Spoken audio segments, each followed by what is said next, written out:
देखते हैं इसमें क्या क्या देखा था हम लोगों ने, फिर उसके बाद आगे चलते हैं। दिस इज वेरी सिंपल कि यहाँ पे ब्लड का फॉर्मेशन या ब्लड में कितने टाइप के सेल्स होते हैं, है ना, mainly cellular part. We have RBCs, है ना, red blood cells. Erythro means red, तो आरबीसी को हम लोग इरिथ्रोसाइट कहते हैं। वी हैव डब्ल्यूबीसीज, white blood cells. Leuco means white, है ना, तो यहाँ पे हमारे पास व्हाइट ब्लड सेल्स होते हैं। देन वी हैव प्लेटलेट्स, है ना, responsible for forming thrombus, primary haemostatic plug.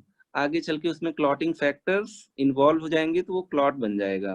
तो आज हम लोग प्लेटलेट पे अपना डिस्कशन फोकस करेंगे क्योंकि ब्लीडिंग डिसऑर्डर्स काफी कॉमन होते हैं।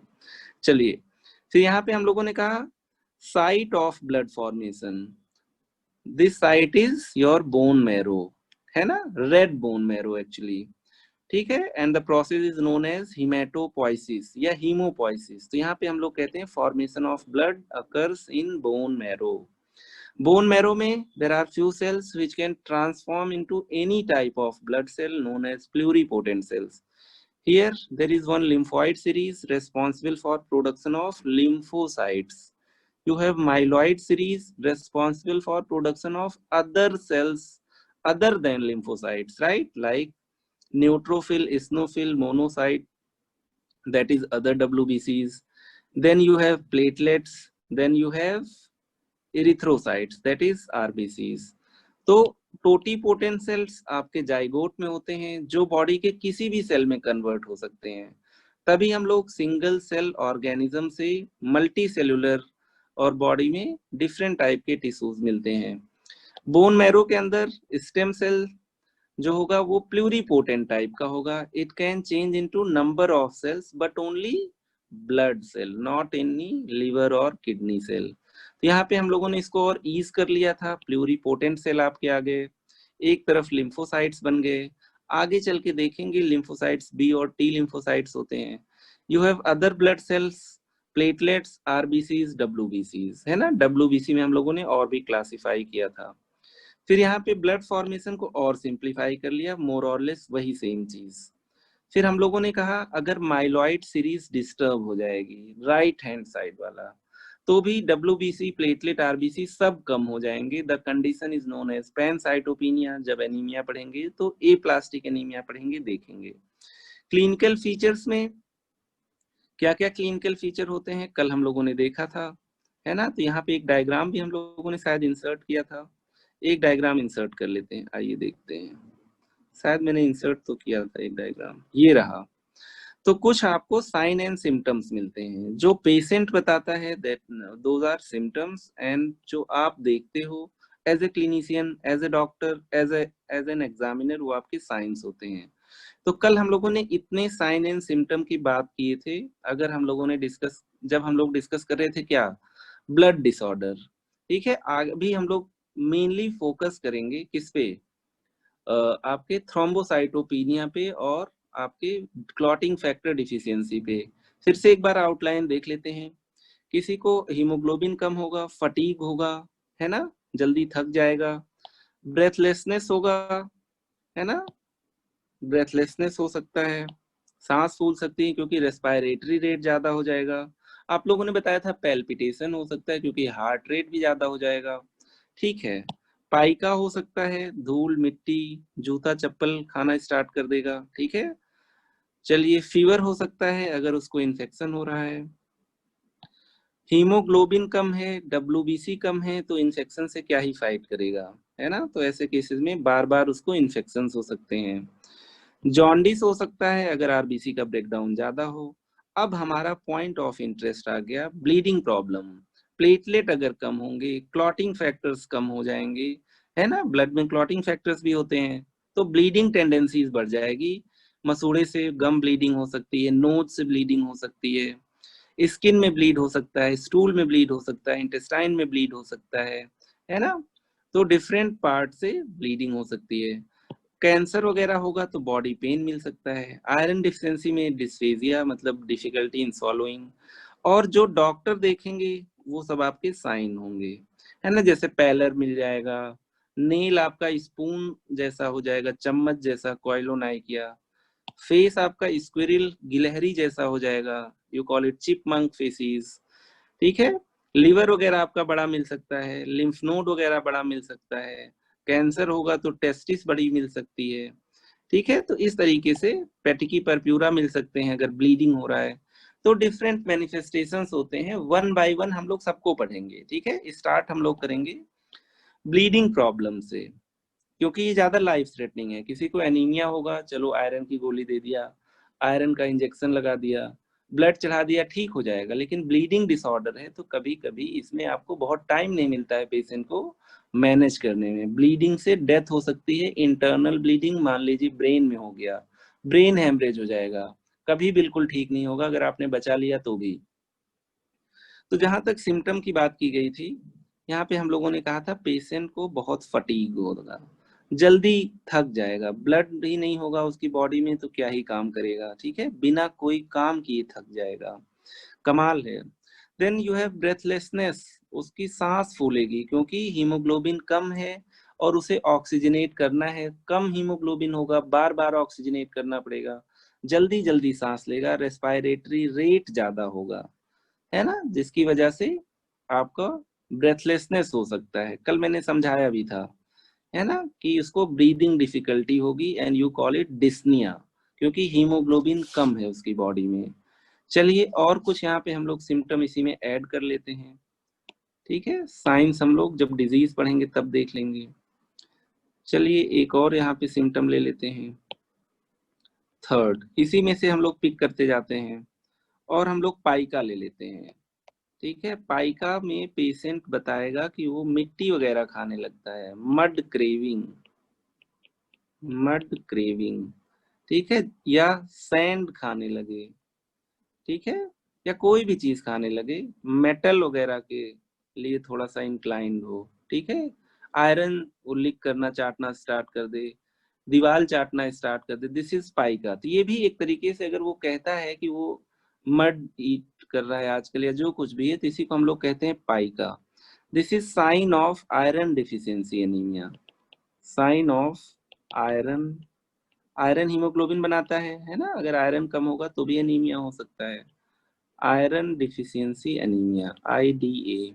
बहुत डिटेल में इसको पढ़ना है, ठीक है। पाइका हो गया, और आइए नीचे और इसमें से देख लेते हैं। फीवर हो सकता है, ब्लड कम है तो जाहिर सी बात है इन्फेक्शन वगैरह के लिए प्रोन होगा इंसान, तो फीवर और इनकरेंट इन्फेक्शन को छोड़ देते हैं। फिर हम लोग बात करते हैं जॉन्डिस की, है ना, थर्ड या फोर्थ लिख लेते हैं जॉन्डिस।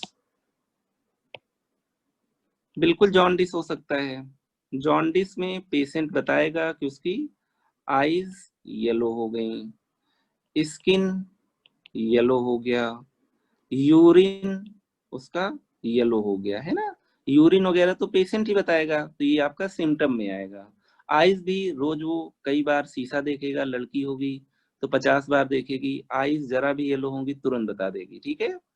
चलिए तो ये सब अगर सिम्टम उसको मिल रहे हैं मतलब जॉन्डिस है।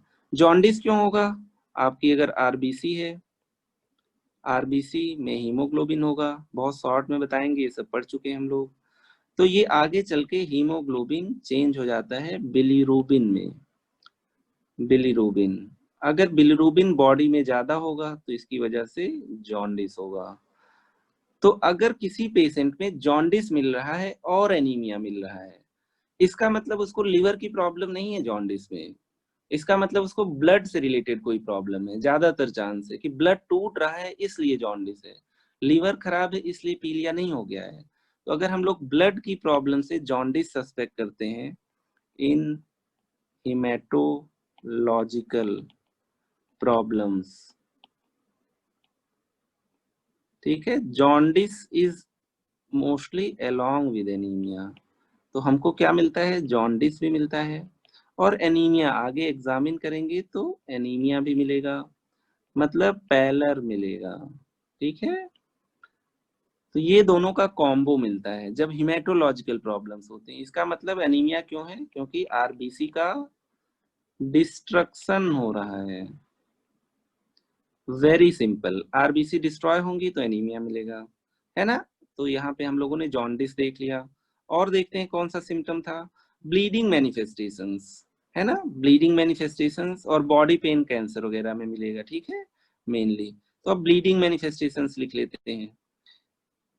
आइए, रिकरेंट इन्फेक्शंस आपके WBCs भी कम रहेंगे तो इसलिए होगा।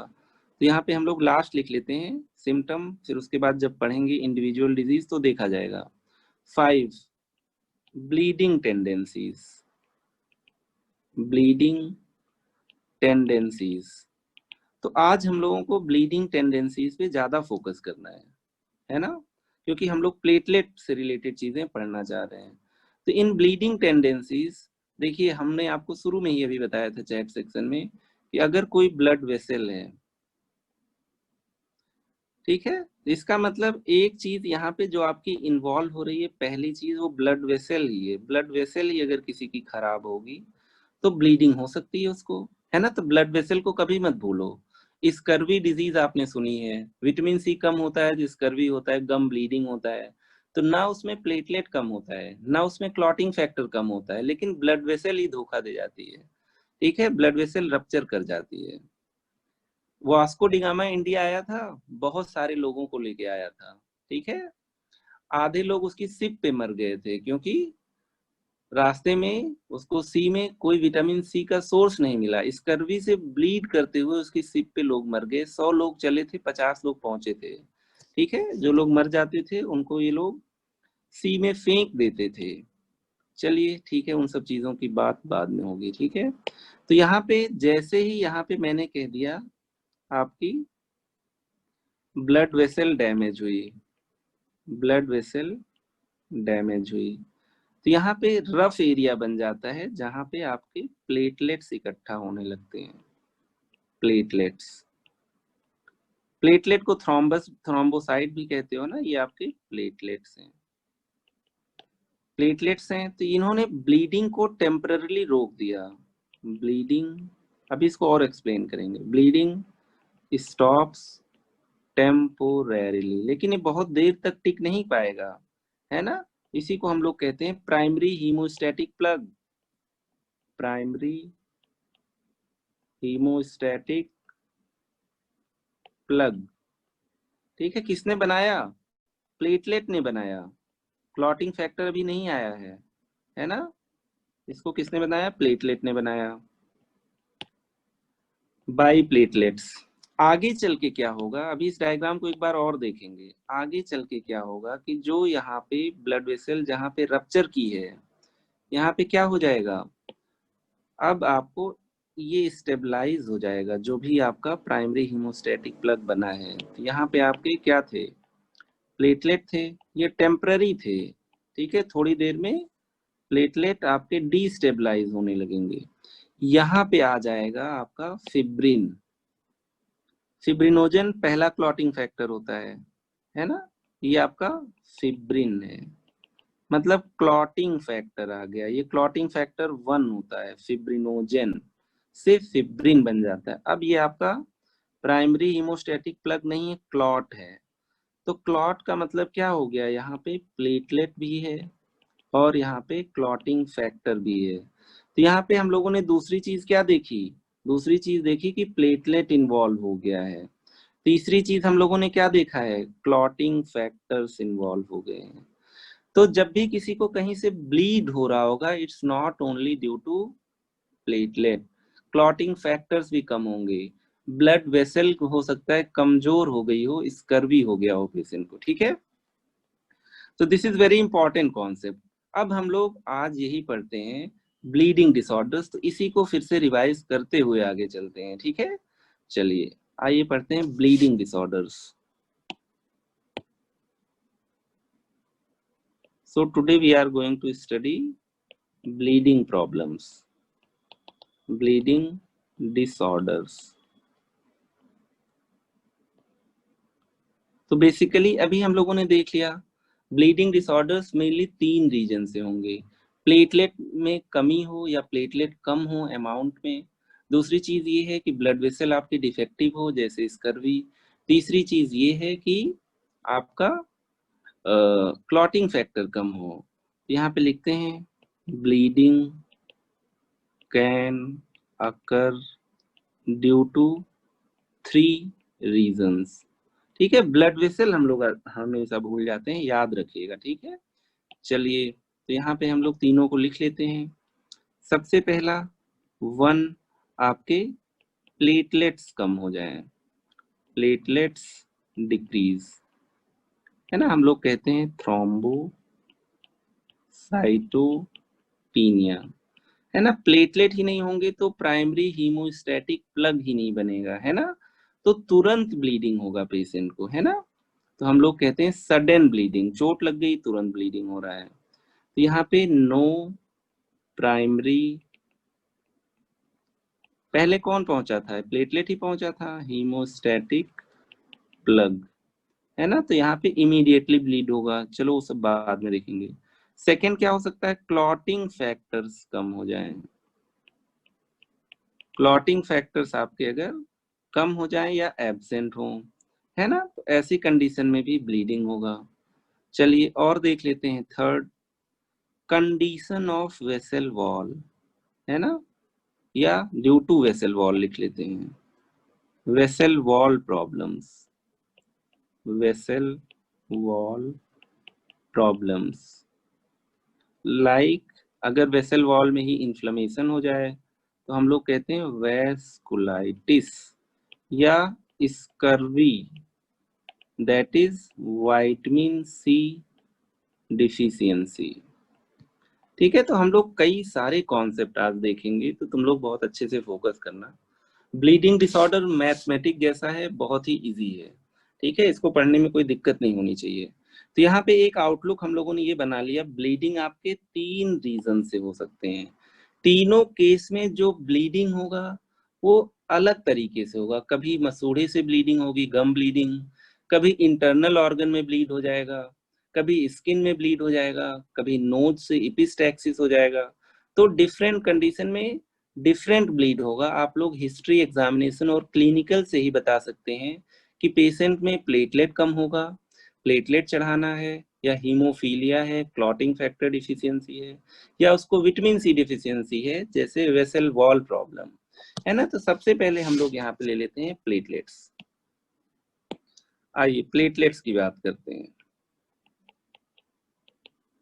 जैसे आजकल डेंगू वगैरह का सीजन चल रहा है ना, platelets that is thrombocytes, thrombocytes.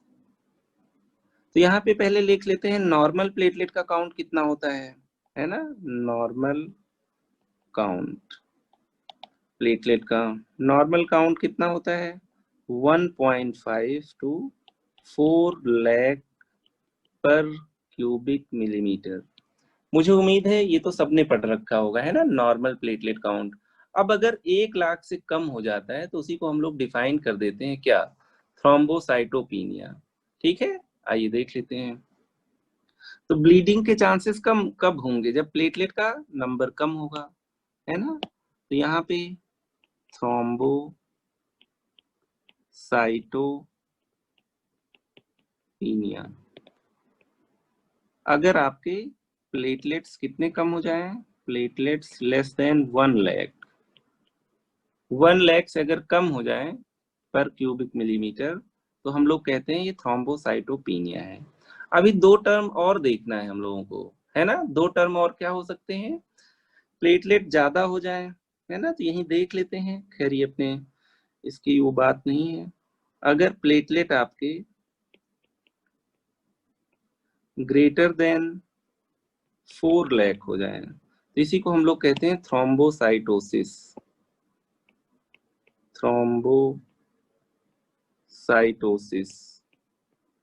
Platelet और ज्यादा हो जाए तो हम लोग कहते हैं थ्रोम्बोसाइथीमिया, जैसे पॉलीसाइथीमिया होता है, प्लेटलेट ग्रेटर देन 8 लाख, इसको हम लोग कहते हैं थ्रोम्बोसाइथीमिया, थ्रोम्बोसाइथीमिया। जैसे पॉलीसाइथीमिया में आरबीसी या हीमोग्लोबिन ज्यादा हो जाता है, इनफैक्ट बहुत ज्यादा हो जाता है। उसी टाइप से अगर प्लेटलेट बहुत ज्यादा हो जाए तो हम लोग कहते हैं थ्रोम्बोसाइथीमिया, थोड़ा ज्यादा है तो थ्रोम्बोसाइटोसिस। तो यहाँ पे प्लेटलेट्स आपके इंक्रीज कर गए हैं, यहाँ पे प्लेटलेट्स आपके डिक्रीज कर गए हैं, this person will be prone to bleed, है ना, ये आपका प्रोन टू ब्लीड है। तो प्लेटलेट की कमी से देखा गया सबसे कॉमन कंडीशन है कि प्लेटलेट की कमी से इंसान ब्लीड करे। चलिए आइए अब हम लोग अगर हिस्ट्री या एग्जामिनेशन लेंगे तो पेशेंट में कैसे फिगर आउट करेंगे कि प्लेटलेट की कमी से ब्लीड कर रहा है कि आपका क्लॉटिंग फैक्टर या कंडीशन ऑफ वेसल वॉल या वेसल वॉल एबनॉर्मेलिटी से ब्लीड कर रहा है।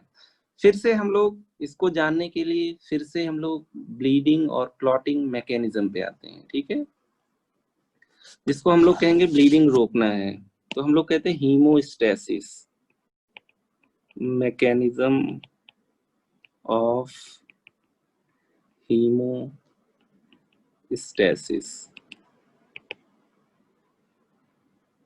है ना। तो यहाँ पे हम लोग कहते हैं simple injury to blood vessel, इसके बाद प्लेटलेट्स सील द एरिया जहां पे इंजरी हुई है बाय फॉर्मिंग क्या, प्राइमरी हीमोस्टैटिक प्लग, अभी बात की गई थी, प्राइमरी हीमोस्टैटिक प्लग, राइट। फिर उसके बाद क्या होगा, इसके बाद यहाँ पे आ जाएंगे आपके क्लॉटिंग फैक्टर्स, क्लॉटिंग फैक्टर्स, ठीक है, make the haemostatic plug stable. तो इसका मतलब इन्होंने क्या बना दिया, that is clot, that is clot, है ना। तो ये चीज तो हम लोगों ने देख लिया है। तो इसका मतलब पहले कौन आया, platelets first, platelets first involve, उसके बाद क्लॉटिंग फैक्टर्स आपके सेकेंड। अब आप लोग यहीं से सोचो, अगर किसी की बॉडी में प्लेटलेट कम होंगे तो इसका मतलब जैसे चोट लगेगी तुरंत ब्लीड करेगा क्योंकि प्राइमरी हीमोस्टैटिक प्लग बना ही नहीं। अगर किसी की बॉडी में क्लॉटिंग फैक्टर कम होंगे तो प्राइमरी हीमोस्टैटिक प्लग बना है लेकिन वो स्टेबल नहीं है, डिसलॉज हो जाएगा, डैमेज हो जाएगा ओवर पीरियड ऑफ टाइम। तो जब तक ये रोक सकता था तब तक ब्लीडिंग रुकी होगी, उसके बाद थोड़ी देर में क्लॉट स्टेबलाइज नहीं हुआ, इसका मतलब बहुत देर तक सस्टेन नहीं कर पाएगा वो, है ना, बहुत देर तक ब्लीडिंग को प्रिवेंट नहीं कर पाएगा। तो क्लॉटिंग फैक्टर डिफिशियंसी होती है। तो चोट लग गई या सर्जरी कर दिया तो तुरंत ब्लीड नहीं करता है, थोड़ी देर बाद ब्लीड करता है, उसको थोड़ी देर बाद याद आता है कि उसे ब्लीडिंग करानी है, ठीक है। तो यहाँ पे हम लोगों को आगे चल के देखना है कि अगर किसी को ब्लीडिंग हो रही है, ठीक है, तो चोट लगने के बाद या क्या कहते हैं सर्जरी होने के बाद या कोई भी प्रॉब्लम होने के बाद कितनी देर बाद वो ब्लीड कर रहा है, पहली चीज ये। दूसरी चीज ये कि बार बार करता है कि कभी किसी टिपिकल कंडीशन में करता है। तीसरी चीज ये कि कितनी देर तक ब्लीड करता है। चौथी चीज ये है कि कहाँ से ब्लीड करता है, आईज से ब्लीड करता है, नोज से ब्लीड करता है, स्किन से। पांचवी चीज ये कि उसकी फैमिली में भी ऐसे ब्लीडिंग प्रॉब्लम है कि नहीं। छठी चीज ये कोई ड्रग वगैरह तो नहीं लेता जिसकी वजह से उसकी बॉडी में कोई प्रॉब्लम नहीं है, लेकिन मान लो कॉम्बीफ्लाम खा रहा है ना, आइब्रोजेसिक, तो उसकी वजह से प्लेटलेट होने के बाद भी अपना फंक्शन नहीं कर पाते हैं, तो हम लोग कहते हैं प्लेटलेट फंक्शन डिफेक्ट। 100 लोग घर में आपके हों, एक भी काम ना करते हो तो इसका मतलब है यूजलेस है ना, कर सकते हैं, और 100 लोग हो ही ना, एक ही लोग हो तो भी काम नहीं चलेगा। तो एक आपकी क्वालिटेटिव प्रॉब्लम होती है, एक आपकी क्वांटिटेटिव प्रॉब्लम होती है। तो मेरे ख्याल से अब आप लोग ये ब्लीडिंग मैकेनिज्म समझ गए हो, है ना। This is very simple. आपके ब्लड वेसल को भी ठीक रहना है, आपके प्लेटलेट को भी ठीक रहना है, आपके क्लॉटिंग फैक्टर को भी नॉर्मल अमाउंट में रहना है, ठीक है। फिर इस डायग्राम पे आते हैं, यहाँ पे फिर से वही ब्लड वेसल में इंजरी हुई, प्लेटलेट पहुंचे, प्राइमरी हीमोस्टैटिक प्लग बना, पहले प्लेटलेट पहुंचे हैं ये बात ध्यान रखिएगा, फिर उसके बाद आपका क्लॉट बन गया, राइट। तो अगर ब्लड वेसल में कोई प्रॉब्लम है तो भी दिक्कत, प्लेटलेट कम है या एडिक्वेट है काम नहीं कर पा रहे हैं तो भी दिक्कत, थर्ड आपका फिब्रिन यहाँ पे कम है तो भी दिक्कत। तो यहाँ पे हम लोग तीन चीज कहते हैं, जब हम लोग ब्लीडिंग डिसऑर्डर को क्लासिफाई करते हैं तो हम लोग इसको तीन तरीके से लेके चलते हैं। ब्लीडिंग डिसऑर्डर्स, ये ब्लीडिंग डिसऑर्डर्स आपके प्लेटलेट की वजह से हो सकते हैं, ये ब्लीडिंग डिसऑर्डर्स आपके ब्लड वेसल एबनॉर्मेलिटीज की वजह से हो सकते हैं, ये ब्लीडिंग डिसऑर्डर आपके कोआगुलेशन डिसऑर्डर्स की वजह से हो सकते हैं। तो आइए एक एक को लेके चलते हैं। ये आपका क्या हो सकता है? कोआगुलेशन डिसऑर्डर, कोआगुलेशन डिसऑर्डर जिसमें हमने कह दिया क्या हो गया, आपके क्लॉटिंग फैक्टर्स डिक्रीज हो गए हैं। चलिए सेकंड हम लोग क्या ले सकते हैं यहाँ पे, प्लेटलेट डिसऑर्डर से हो सकते हैं, प्लेटलेट डिसऑर्डर्स जिसमें आपके प्लेटलेट काउंट कम हो गया या प्लेटलेट का फंक्शन ठीक नहीं हो रहा है ना, मतलब थ्रोम्बोसाइटोपिनिया तो है ही, थ्रोम्बोसाइटोपिनिया। और क्या होगा यहाँ पे, थर्ड देख लेते हैं, आपका ब्लड वेसल वॉल एबनॉर्मेलिटी, है ना। तो हम लोग कहते हैं वेसल वॉल एबनॉर्मेलिटी, एबनॉर्मेलिटी कोई प्रॉब्लम नहीं होगी यहाँ तक किसी को। अब हम लोग क्लिनिकल पढ़ रहे हैं, मेडिसिन नहीं पढ़ रहे हैं, तो अब हम लोग देख लेते हैं कि क्या हम लोगों को हिस्ट्री, किस टाइप की हिस्ट्री मिलेगी, और एग्जामिनेशन करेंगे तो कैसे उसमें स्पॉट्स वगैरह मिलेंगे आपका, जिससे हम लोग डिफ्रेंशिएट कर पाएंगे कि कोआगुलेशन डिसऑर्डर है कि प्लेटलेट डिसऑर्डर है, या आपका वेसल वॉल एबनॉर्मेलिटी है, जैसे विटामिन सी वगैरह कम हो जाए बॉडी में। तो यहाँ पे इतना बेसिक देख लिया है, बहुत है ना। क्या बात किया हमने, ब्लड वेसल खराब हो जाए, प्लेटलेट कम हो जाए, क्लॉटिंग फैक्टर कम हो जाए।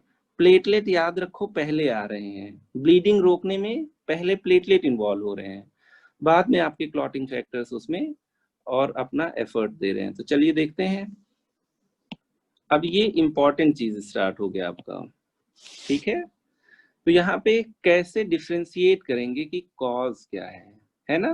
तो हम लोग कहते हैं approach to a case of bleeding disorder, bleeding disorder approach कैसे करेंगे भाई, आपको आइडिया होगा कि अगर नोज से ब्लीड कर रहा है तो क्या होता होगा, है ना, क्लॉटिंग फैक्टर कम होता होगा कि प्लेटलेट कम होता होगा, क्या होता होगा। अगर कोई जॉइंट में ब्लीड कर जाए, इंटरनल ऑर्गन में ब्लीड कर जाए तो वो एक अलग चीज है, जैसे ब्रेन हेमरेज हो गया, है ना। तो इस टाइप से आपका हम लोग हिस्ट्री और एग्जामिनेशन की बेसिस पे डिफ्रेंशिएट कर लेते हैं। आइए देखते हैं डिटेल्ड हिस्ट्री, जो हम लोगों ने साइन और सिम्टम की बात की थी। डिटेल्ड हिस्ट्री में आपको ढेर सारे सिम्टम मिल जाएंगे, और physical examination, physical examination and few tests. देख रहे हो, टेस्ट वगैरह करने का बहुत ज्यादा रोल नहीं है, केवल कंफर्म करने के लिए है ना। Are required to evaluate bleeding disorders, evaluate bleeding disorders। चलिए तो सबसे पहले हम लोग ले लेते हैं कि किसी की बॉडी में प्लेटलेट कम हो गए हों, है ना, या अगर हो भी तो सही से फंक्शन नहीं कर रहे हों। आइए देखते हैं। फर्स्ट कंडीशन हम लोग ले लेते हैं यहाँ पे कि प्लेटलेट डिसऑर्डर्स, प्लेटलेट डिसऑर्डर्स। देखिए ये बात तो है ही, अगर किसी में प्लेटलेट से रिलेटेड ब्लीडिंग है तो प्लेटलेट कम हो सकते हैं, कभी कभी प्लेटलेट नॉर्मल भी हो सकते हैं, 4 लाख नहीं 5 लाख हो सकते हैं, लेकिन हो सकता है कोई ऐसा सब्सटेंस पेशेंट ने खा लिया हो जिसकी वजह से प्लेटलेट प्राइमरी हीमोस्टैटिक प्लग बना ही ना पा रहे हो, है ना। तो एक चीज ये हो गई है। दूसरी चीज ये है, प्लेटलेट आपके बाई बर्थ कंजेनाइटली कम हो, ऐसे केसेस में भी हमेशा ब्लीड हो सकता है। या हो सकता है कोई ऑटो इम्यून डिजीज हो, है ना, जिसकी वजह से प्लेटलेट आपके डिस्ट्रॉय हो जा रहे हैं, आगे चल के पढ़ेंगे। हो सकता है किसी को कोई इन्फेक्शन हुआ हो जिससे स्प्लीन बढ़ गई हो, स्प्लीन प्लेटलेट को डिस्ट्रॉय कर दे रहा हो, तो बहुत सारी कंडीशन होंगी। तो यहाँ पे जब हम लोग क्लिनिकल की बात करते हैं तो यहाँ पे हम लोग लेते हैं history of any drug intake. बहुत सारी ऐसी ड्रग्स होती हैं जो इंसान को ब्लीडिंग के लिए प्रोन कर देती हैं। एग्जाम्पल आप लोग जानते होंगे, अगर किसी ने एस्पिरिन लिया है, एस्पिरिन है ना, इसी को आप लोग कहते हो एंटी प्लेटलेट ड्रग। जैसे मान लीजिए किसी को मायोकार्डियल इंफार्क्शन हो गया, हार्ट अटैक हो गया, रिमेटॉइड आर्थराइटिस हो गया, है ना, तो डिफरेंट कंडीशंस में हम लोग एस्पिरिन लेते हैं। कुछ लोगों का सिर दर्द होता है तो भी वो डिस्प्रिन लेते हैं, ठीक है। मोर और less both are same things, बस डिस्प्रिन एक तरीके से मार्केट नेम है। इकोस्प्रिन नाम से भी आता है, इकोस्प्रिन। चलिए वो सब चीजें तो हम लोग मेडिसिन में देख ही लेंगे। एंटी प्लेटलेट ड्रग, एक तरीके से ये हिस्ट्री हो गई। अब इसमें ये देखना है कि आपका ब्लीडिंग कहाँ से हो रहा है। अक्सर अगर ब्लीडिंग स्किन और म्यूकस मेम्ब्रेन, मतलब एक्सटर्नल बैरियर देखा जाए तो स्किन है, इंटरनल बैरियर आपका म्यूकस मेम्ब्रेन है। तो ब्लीडिंग अगर स्किन या म्यूकस मेम्ब्रेन से हो रहा हो तो ये आपका इंडिकेट करता है कि प्लेटलेट कम है। तो यहाँ पे कैरेक्टरिस्टिकली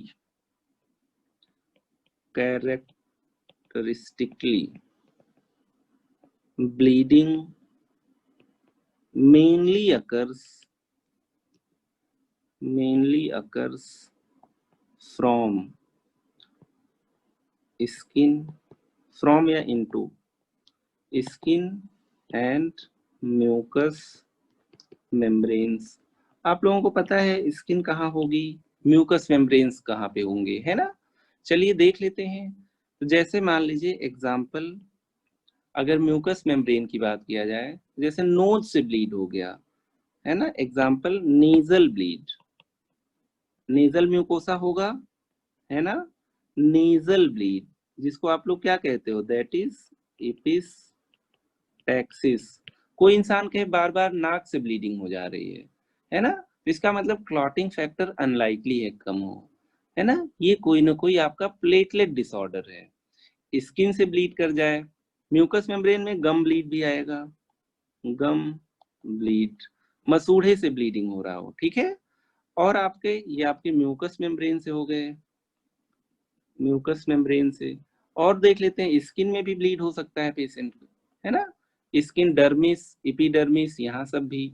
तो हम लोग कह सकते हैं स्किन में ब्लीड होगा तो आगे चल के डायग्राम देखेंगे, पेटेकी मिलेगा, परप्यूरा मिलेगा, ठीक है, पेटकी परप्यूरा बताएंगे, रेड स्पॉट्स मिलेंगे या इकाइमोसिस मिलेगा, है ना, पेटकी परप्यूरा और इकाइमोसिस या ब्रूजेस, इकाइमोसिस, ब्रूजेस।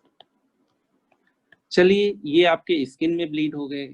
इसके अलावा ऐसी पेशेंट को वेजाइना वगैरह से भी ब्लीडिंग हो सकता है, गैस्ट्रो इंटेस्टाइनल ट्रैक्ट से ब्लीडिंग हो सकता है ना, ब्लीडिंग वेजाइनल म्यूकोसा से, bleeding per vaginum, bleeding from gastrointestinal tract, bleeding from GI mucosa, gastrointestinal mucosa, है ना, मतलब bleeding from gastrointestinal tract. ऐसे केस में अगर ब्लीडिंग काफी ऊपर से हो रही होगी तो स्टूल पेशेंट का ब्लैक हो जाएगा, मलिना। अगर नीचे से हो रही होगी रेक्टम कोलन के आसपास से, ठीक है, तो वहां ऐसे केस में फ्रैंक ब्लीड होता है, हिमेटोचीजिया, है ना। तो यहाँ पे भी म्यूकस मेम्ब्रेन है तो यहाँ पे मलिना मिल सकता है, ब्लैक स्टूल्स, या फ्रैंक ब्लीड हो सकता है रेक्टम से, हम लोग कहते हैं हिमेटो, ब्लड मिक्स्ड स्टूल्स, हिमेटोचीजिया, ठीक है, ब्लड मिक्स्ड स्टूल्स, रेड होगा यहाँ पे स्टूल, ठीक है। तो ये इतनी सारी चीजें हो गई। अभी कहानी खत्म नहीं हुई है, फिर से देख लेते हैं। अगर प्लेटलेट बॉडी में कम है तो स्किन और म्यूकस मेम्ब्रेन याद रखिए, है ना, मेनली आपके स्किन और म्यूकस मेम्ब्रेन। स्किन बॉडी के बाहर सरफेस पे, म्यूकस बॉडी के अंदर वाले सरफेस पे। नेजल ब्लीड, एपिस्टैक्सिस, गम ब्लीड, और इसके अलावा वेजाइनल म्यूकोसा से और जीआई ट्रैक्ट की म्यूकोसा से, राइट। और यहाँ पे आपका स्किन से भी हो सकता है, एक्सटर्नल सरफेस पे। अब देखो, शुरू में ही हम लोगों ने बात किया था कि अगर प्लेटलेट कम होंगे तो ब्लीडिंग बिल्कुल स्टार्टिंग से स्टार्ट हो जाएगी, क्योंकि प्राइमरी हीमोस्टैटिक प्लग क्या है, यहाँ पे बना ही नहीं है ना। तो जैसे ही पेशेंट की सर्जरी करोगे, जैसे ही पेशेंट को थोड़ा बहुत घाव हो जाए, ट्रॉमा हो जाए, ऐसे केसेस में ब्लीडिंग तुरंत स्टार्ट हो जाती है ना। तो ब्लीडिंग आपका हल्का सा भी चोट लगा उससे बहुत ज्यादा होने लगती है, और तुरंत होता है ना। ट्रॉमा, वुंड, सर्जरी, कोई भी केस हो तो तुरंत होता है। आइए देख लेते हैं।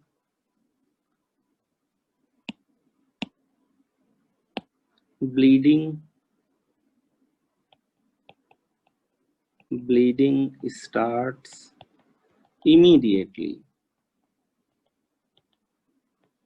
after, चोट लग गई किसी को, ट्रॉमा और सर्जरी। ट्रॉमा में कट इंजरी भी हो सकता है, हल्का सा ब्लेड लग गया, ब्लीडिंग रुक ही नहीं रही है। अच्छी चीज ये होती है कि यहाँ पे अगर प्रेशर अप्लाई कर दो, है ना, तो ब्लीडिंग रुक जाती है। ठीक है, प्रेशर हेल्प्स इन आपका stoppage of bleeding, local pressure, right. लिख लेते हैं, लोकल प्रेशर। लोकल प्रेशर लगाओगे तो वहां की ब्लड सप्लाई ही कम हो जाएगी, है ना, वेसल्स कॉन्स्ट्रिक्ट हो जाएंगी। Helpful in stopping the bleed, इसलिए अगर किसी को कहीं कट जाता है तो हम लोग कहते हैं कि थोड़ी देर वहां पे लोकल प्रेशर अप्लाई कर लीजिए। अब आगे चल के पढ़ेंगे कि कौन कौन से डिसऑर्डर होंगे। जब आप क्लिनिकल पढ़ रहे हैं तो आगे कुछ सस्पेक्ट करेंगे कि हाँ भाई, इसको आपका आईटीपी हो सकता है, इम्यून थ्रोम्बोसाइटोपेनिक परप्यूरा, या कोई एस्पिरिन का इंटेक हो सकता है, ड्रग इंड्यूस्ड, क्या हो सकता है, बॉडी में यूरिया ज्यादा हो गया हो जिसकी वजह से प्लेटलेट अपना फंक्शन ना कर पा रहे हो, यूरीमिया। तो यहाँ पे हम लोग आगे चल के फिर उसी हिसाब से कुछ ना कुछ डिजीज सस्पेक्ट करेंगे।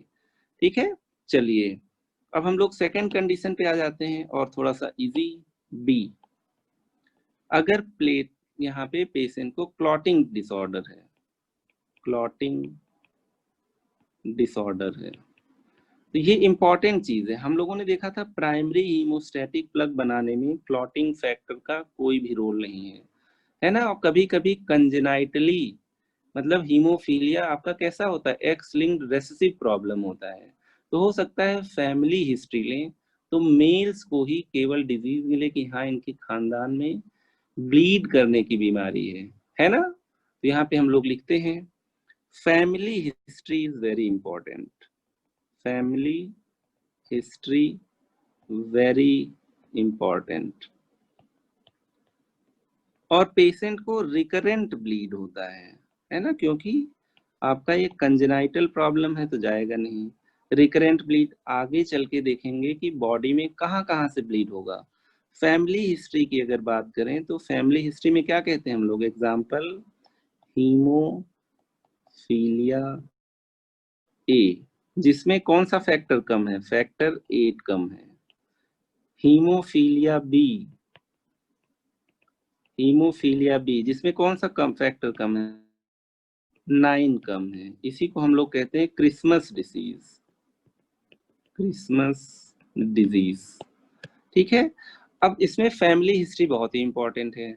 और इसके अलावा यहाँ पे जो ब्लीडिंग होती है वो सुपरफिशियल स्ट्रक्चर से नहीं होती है, ब्लीडिंग काफी डीप होती है। ऐसे केसेस में पेटिकी, परप्यूरा, मलीना, ये सब नहीं मिलेगा, ब्लीडिंग आपके ऑर्गन्स के अंदर हो सकती है। ठीक है, यहाँ पे हम लोग कहते हैं ब्लीडिंग आपकी मसल में हो सकती है, कोई विसरा में, ब्रेन में हो सकती है, ज्वाइंट के अंदर हो सकती है ना। यहाँ पे एक तो रिकरेंस की हिस्ट्री होती है। अच्छा, ये एक्स लिंक्ड रेसेसिव डिजीज है, ये केवल मेल को होगी, एक्स लिंक्ड रेसेसिव डिजीज, ये पैटर्न ऑफ इनहेरिटेंस है। तो haemophilia only in males, haemophilia only in males, females में हीमोफीलिया नहीं होता है। यहाँ पे होगी साइन एंड सिम्टम क्लिनिकली, यहाँ पे कैरेक्टरिस्टिकली ब्लीडिंग कहाँ से होगी? In solid organs, in deeper structures,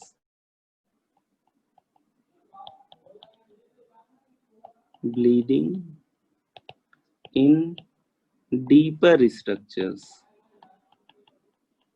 deeper structures. Example किसी भी सॉलिड ऑर्गन में हो गया, ब्लीडिंग इनटू विसरा, लिवर के अंदर ब्लीड हो गया, स्प्लीन के अंदर ब्लीड हो गया, ब्रेन के अंदर ब्लीड हो गया, मसल के अंदर ब्लीड हो गया, जॉइंट के अंदर ब्लीड हो गया, पेटकी, परप्यूरा, ये सब इसमें कम मिलेंगे, है ना। तो लिखते हैं that is joint bleed. Joint में ब्लीडिंग हो जाएगा तो जॉइंट मूव नहीं कर पाएगा, ब्लड वहां जाके इकट्ठा हो जाएगा। एग्जाम्पल नी में ब्लीड हो गया, नी हीम आर्थरोसिस, ठीक है, कल डायग्राम भी देख लेंगे। हीम आर्थरोसिस है ना। Bleeding into muscles, bleeding into muscles, ठीक है। ब्लीडिंग इनटू विसरा, ब्लीडिंग इनटू ऑर्गन्स या विसरा। तो यहाँ पे एक बस ये चीज ध्यान रखना है कि ब्लीडिंग डीप होगी, है ना।